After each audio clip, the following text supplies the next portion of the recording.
बंगाल की ममता सरकार पर अमित शाह ने बदले की राजनीति का आरोप लगाया है। वर्चुअल जनसंवाद रैली के जरिए निशाना साधते हुए केंद्रीय गृह मंत्री ने कहा कि 2014 से राज्य में परिवर्तन के लिए 100 से ज्यादा बीजेपी कार्यकर्ताओं ने जान गंवाई है। उनका ये त्याग सोनार बांग्ला बनाने में काम आएगा।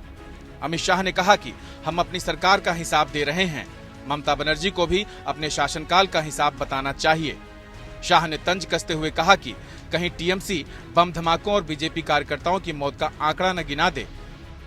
मैं तो हिसाब लेकर आया हूं, आपके 10 साल का हिसाब दीजिएगा और ध्यान से दीजिएगा, कहीं बम धमाकों की संख्या मत बता दीजिएगा, बंद फैक्ट्रियों की संख्या मत बता दीजिएगा, भाजपा के मार दिए कार्यकर्ताओं की संख्या मत बता दीजिएगा।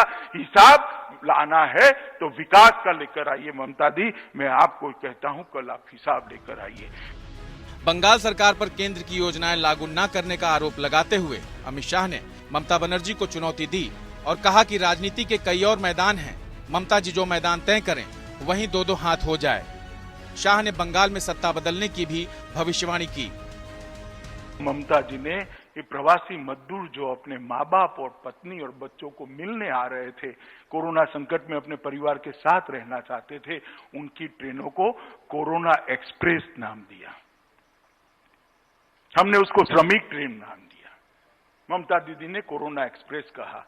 ममता दीदी, एक कोरोना एक्सप्रेस आपने जो कहा है, बंगाली श्रमिकों का, बंगाली मजदूरों का जो अपमान किया है, एक कोरोना एक्सप्रेस ही आपको बंगाल के बाहर एग्जिट करने का एक गेटवे बन जाएगी।